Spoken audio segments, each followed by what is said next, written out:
Hello everyone, welcome back to my channel once again. Today's tutorial is going to focus on the making of the princess dart bustier. Okay, as you can see on the screen, we have a half scale princess dart bustier with peplum attached to it, two steps peplum for that matter. Okay, and a little flounce by the armhole shoulder part. Okay, so right now we want to start off this tutorial, and on the table you can see I have my pattern, half scale pattern in here. So I'll be dropping the link to how I made this half scale pattern on the description box below. In case you don't know how to make your half scale pattern, you will have the half scale link on the description box. So for those who have been following SEAMRITE Fashion Academy, thank you very much for always stopping by on this channel. And if you are new to this channel, please kindly subscribe, turn on your notification bell to receive videos like this each week. Like this video, share to family and friends, and drop your comments on the comment section and your suggestions as well. So right away, we want to start off this tutorial, and the very first thing we want to do on this is to mark out our shoulder line. So on the shoulder line, this is my natural neckline. I'm going to divide my shoulder by 2. What I have in here will be divided to find the midpoint. This is my midpoint here. And now I'm connecting what I have in here directly to the bust point, as you can see. Okay, so once that is done, remember what we are doing in here is a princess dart. So for this princess dart bustier, I'm going to take the measurement of what I have in here on my armhole. The whole measurement of my armhole right here, I have 10 inches. So meaning that the midpoint here falls at 6 inches. This is the midpoint, but I like coming down by 1 inch to have an accurate curve for my princess dart.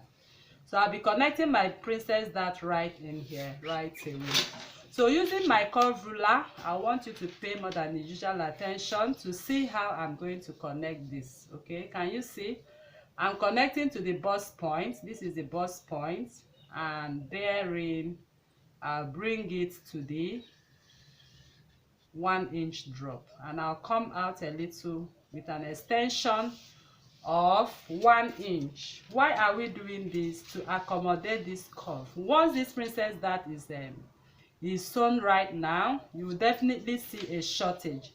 So to avoid that shortage, I extended from the armhole by 1 inch, and now I'm going to reconnect my new armhole, as you can see. Can you see that? All right, so now I've connected my new armhole. So we are done with the princess dart, as you see right in here. Okay, so the next thing I want to do now, I need to contour my under bust. And to contour your under bust perfectly, this is what you are going to do that. Okay, so I'll be taking, this is my center front. You need to take your under bust measurement very firmly. What do I mean by that? Put your tape around your under bust and make sure you take that part very firmly to have a very perfect contouring of your under bust. So now my under bust is 35 inches, and I divided it by 4 because I'm working on a quarter of my bodice, and in there I have my measurement as 8.75. so I'm taking my measurement right from the center front, as you can see, and I took my under bust as 8.75. that is under bust divide by 4. So whatever your under bust is around, divide it by 4. Take the measurement from the center front and make a mark. So whatever thing that is remaining in here, okay, like here I have 1.25. This 1.25 I have in here, I'm going to take 0.5 inch of it, of my 1.25. I'm taking away 0.5 inch from my 1.25. From this outer dart leg, I'm going to place 0.5.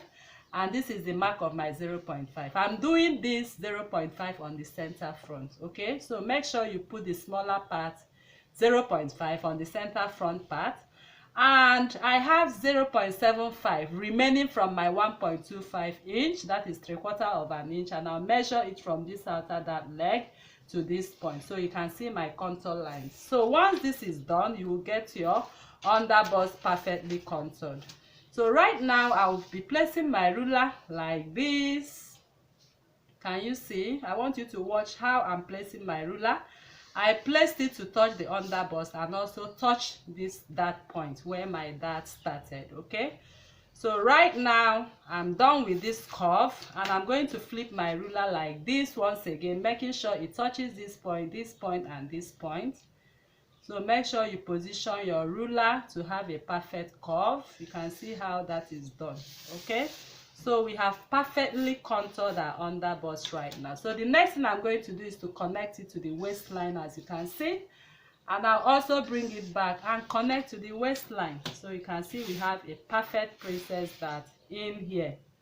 Okay, so all we need to do right now is to cut off this pattern and close up our bust dart. So right now I'm going to cut off right now and close up my bust dart. Okay, so right now I'm going to cut off immediately. I'm cutting through the bust dart to accommodate the dart, and now I'm going to cut through the new armhole. Please make sure you cut through your new armhole. Okay, and I will cut off through the waistline. Okay, then I'll cut off through the center front line. All right, so right now it's time for me to contour to close my bust dart. Okay, so I'll cut and get to the bust point. Please don't pass the bust point to this point. Okay, so for me to successfully close up my bust dart, I need to take off my waist dart, as you can see. So I've taken away my waist dart right now. So I'm going to cut through my bust dart to close it up perfectly to the bust point. Can you see? So the next thing I'm going to do right now, I'm going to apply my adhesive, or you can also use your seal tape to close up the bust dart. So once that is done, we are good to go with our princess dart. Can you see how beautiful this princess dart is looking in here? So one thing we need to do right now is the neckline. So looking at the neckline we have on the screen right now, we need to create this particular neckline. Okay, so to get that neckline perfectly, I'm taking the measurement of what I have in here at 3 inches. I'm coming in by 3 inches from the armhole, and then I'll be coming down from the 3 inches neckline by another 3 inches. Okay, if you want to come down by 4, it's all your choice. Okay, so the neckline depends on how deep you want it to be. So using my curve ruler right now, I'm creating that V neckline as you saw on the screen. All right, so now I'm going to cut off. This is the V neckline. If you want to come down, okay, I also want to show you if you want to extend by 4 inches from the natural neckline. This is it. But once you are doing this, you need to take your bust radius. The bust radius is the difference between the bust point and the under bust. This is it in here, 3.5. So I want to find out if it's going to expose the bust. So this is where the bust is going to sit. From the bust point, I'm taking where the bust is going to sit. Okay, so taking it to this part, you can see that I still have the bust far away. Okay, from the 4 inches I have about 1.5, which is perfect. So I might decide to come a little down. Okay, I prefer for a very perfect fitting, you need to come a little below. Okay, so let's go with this line and take off this one. Okay, so you come down from your natural neckline by 4 inches. Okay, so we are done with this princess dart right now. So all we are going to do is to cut off everything we have in here and separate the pieces.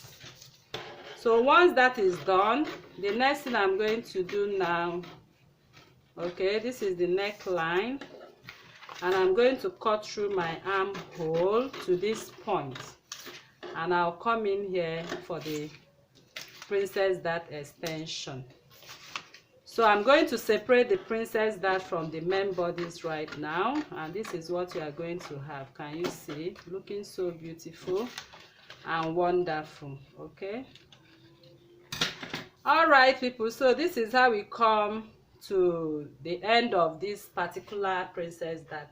So this is going to be cut on fold.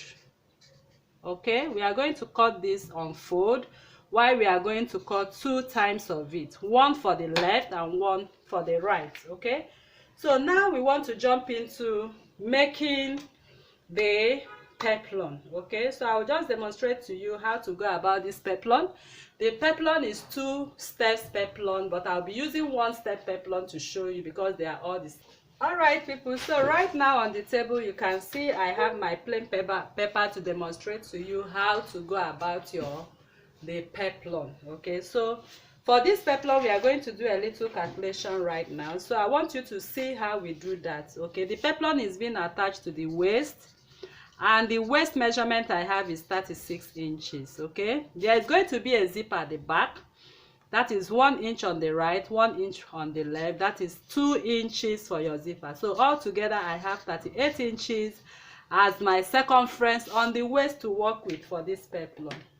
So I'm going to divide 38 by 6.28 because I'm making a 360 peplum for this particular style. So right here, this is what I'm going to do.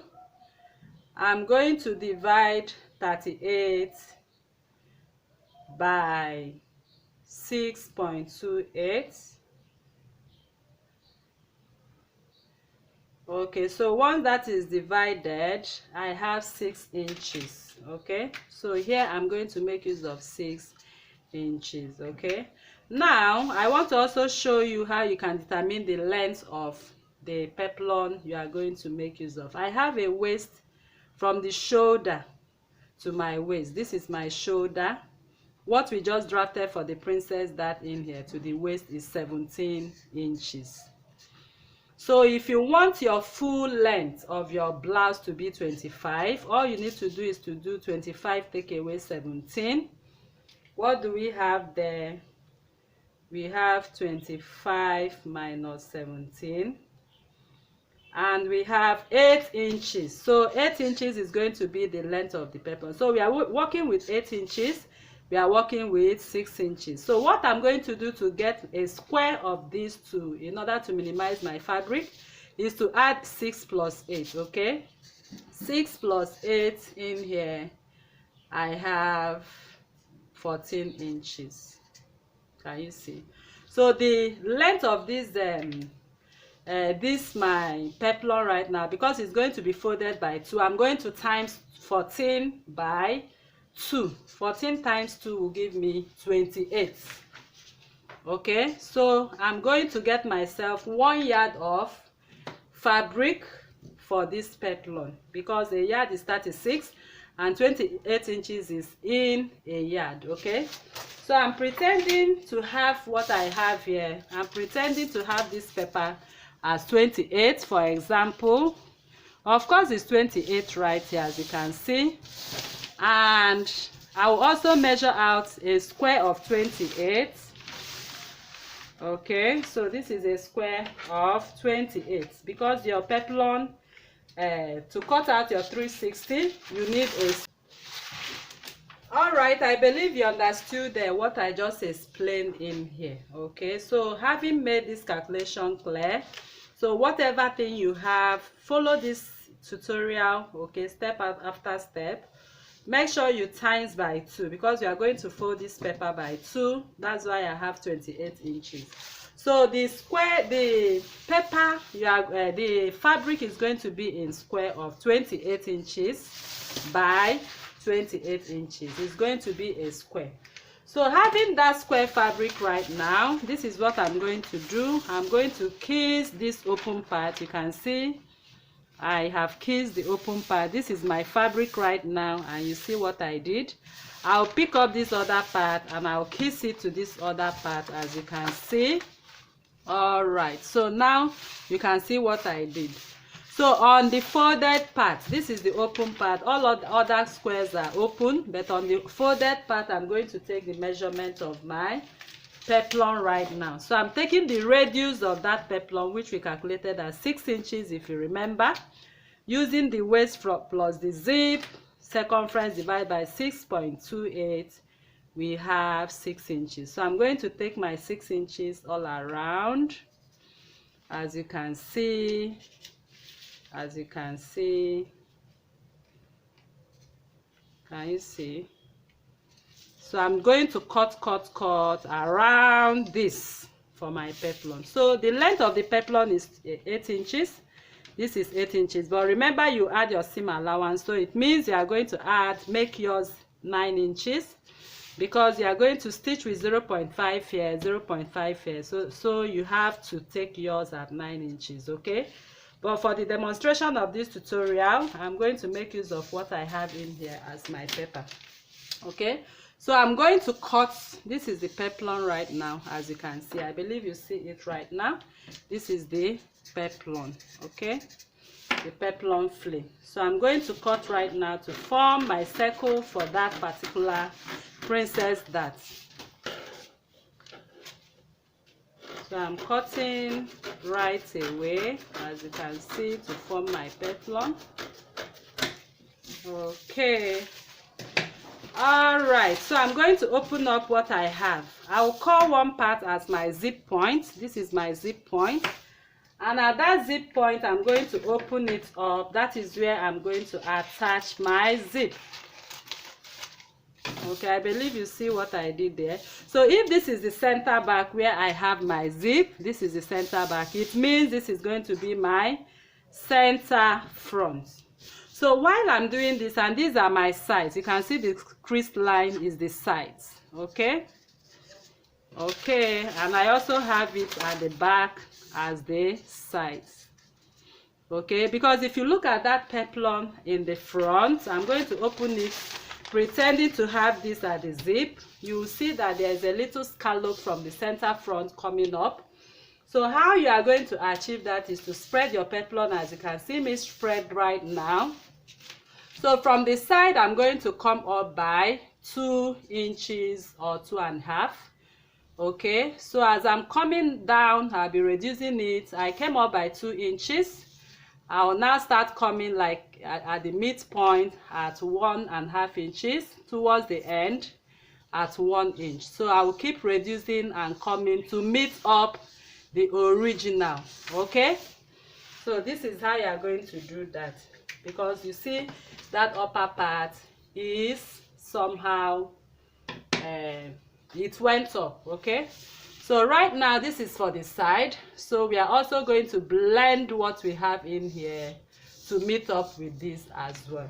Okay, all right, so now I'm going to cut right away to form that scallop.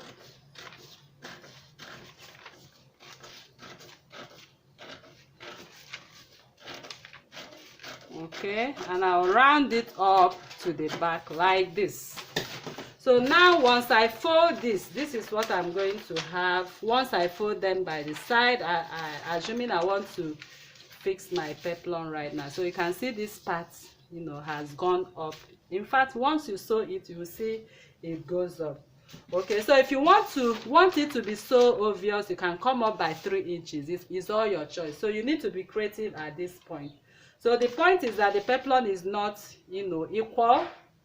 From this point, which is the center front, you can be taking, you know, increasing and increasing them till you have it perfectly curved. Okay, all right, so I'm going to cut 2 times of this. With this pattern I have, I'm going to cut 2 times, but I want you to also remember that this is the first flay under. The second flay, this first flay right now is measuring 8 inches. Can you see? The second flay is going to measure 5 inches. Okay, so what I'm going to do in here is I'm going to measure 5 inches all around. 5 inches all around. I'll take 5 inches, 5 inches, Then once I come over here, remember we reduced 2 inches, I'll take 3 inches. Okay, I will keep 3.5. I'll keep increasing it 4 inches, so it blends up with the 5 inches. Okay, so this is the second peplum. What do I mean by that? I mean that after cutting this first one, all you are going to do is to reduce. Okay, you are going to cut off this to cut your second step. I believe you understand what I'm trying to explain. Okay, so you are going to cut this one. Once you come up here, you lift up your paper because they are not of the same size. Okay, you follow the line and you spread apart like this. So if you are using a pattern, that is what I actually mean. If you are using a pattern, that means you are going to cut with this pattern, the first one, and the second flay comes like this. Can you see? So this is the second flay we have in here right now for this peplum. Okay, all right, so that is how to go about your peplum. I believe you understand what is being explained in this tutorial. So the next thing we want to focus on is the little flounce you see on the sleeve. So now that we are done with the peplum cutting right now, the next thing I want to show you is the little flounce attached to the sleeve. Although I have a video I'll be dropping on the description box below to show you how to cut your flounce, but that is actually a large flounce, but that will also give you an idea of how to go about your flounce. So on that particular little flounce right now, I'm going to make a cross line. I believe you are seeing what I'm doing in here. I made like a cross. Okay, and this cross you see in here, I'm going to measure around it at 1 inch, 1 inch, 1 inch. Okay, just like a cardinal point, and I'm going to connect like this. So I'm going to extend this line again. I'm extending this line again at 1 inch, and I'll connect it like a 6. If you are seeing it well, you can see it looks like figure 6 in there. So now, before I continue, okay, I'm going to extend these cardinal points like this, like that, because my flounce is going to run all around it. Okay, so from here to here, I'm going to take 1 inch, 1 inch, 1 inch all around. I believe you are seeing what I'm doing here. 1 inch. From here to here, another 1 inch. Okay, from here to here, another 1 inch. So I'll just connect like this, like this. So why am I using 1 inch? I'm using 1 inch because that flounce is actually very small. Okay, of course the 1 inch is actually small. Okay, so we can make use of 2 inches. Please, you can, instead of making use of 1 inch, make use of 2 inches, but at least you have an idea. Okay, you can even make use of 2.5 inches. It depends on how wide you want your flounce to be. Okay, so if you are making use of 2.5 inches, it means you start from here at 2.5 inches. Whatever measurement you want to make use for the length of that flounce. Of course, that flounce looks like 2.5 inches or 2 inches, so you can go by 2.5 in here or 2.5. So the next thing you are going to do is to measure your flounce. How do you know the flounce that is being attached in there? You are going to use your half armhole. The half of your armhole, okay, is the measurement we had when we started this tutorial, the chest line. So I'm making use of 8 inches as half of my armhole. But because it has a little rose to it, I'll add extra 4 inches. So what do I mean? From this point of my flounce, because I'm going to cut my flounce all around right now, I'm going to measure. All right, so from this 6, you are supposed to connect this way. I'm sorry about that. Okay, why from this point you keep measuring 1 inch. Okay, so from this 6 you connect back to this line, then from here you come down. Okay, so we are going to take the measurement from here now to make sure we have 12 inches. Okay, that is the length of the flounce. Or what we can just do, because from here to here I almost have 6, so what we are going to do now is to cut it out. If you have an excess, what you will do is to cut it, trim it off. So it's better you cut your flounce and have your flounce. Okay, so once you have an excess, as you are fixing it, you can trim it off to get your actual length. But I believe you have an idea of what we are doing here. So this is 1 inch I'm cutting, but you can make use of 2.5 to have it bolder. Okay, because 1 inch is actually going to look very small. I just realized that. So this is what you need for your flank. Can you see it's almost, so once you fix it on that armhole, it's going to be attached to the armhole. So let me demonstrate to you how this pattern we made right here is going to look like after stitching. So this is it right here, and this is going to be our peplum attached. Okay, so I'm going to turn it to the center front part, our peplum attached. Then coming over to the sleeve, you are going to sew your flounce. After joining your sleeves together, you are going to sew from the inner part of your flounce. Can you see? You just start maybe from the mid armhole on the front, getting to the shoulder point. I believe you are seeing what I'm doing. You now put it in. Can you see? You can see how it's looking so wonderful. So this 1 inch is actually small. You can use 2 inches or 2.5 to have it bolder than what I have here. Okay, so you can see how I'm holding it down. I don't want to drop it. I just want to show you how beautiful the flounce can look once it's been attached. Okay, so this is how we come to the end of this tutorial. I believe you learned a lot from this tutorial. So if you are new to this channel, please kindly subscribe. Turn on your notification bell to receive videos like this each week. Like this video, share to family and friends. Drop your suggestions at the suggestion box and your comments as well. Okay, so thank you very much for watching. See you in the next class. Bye.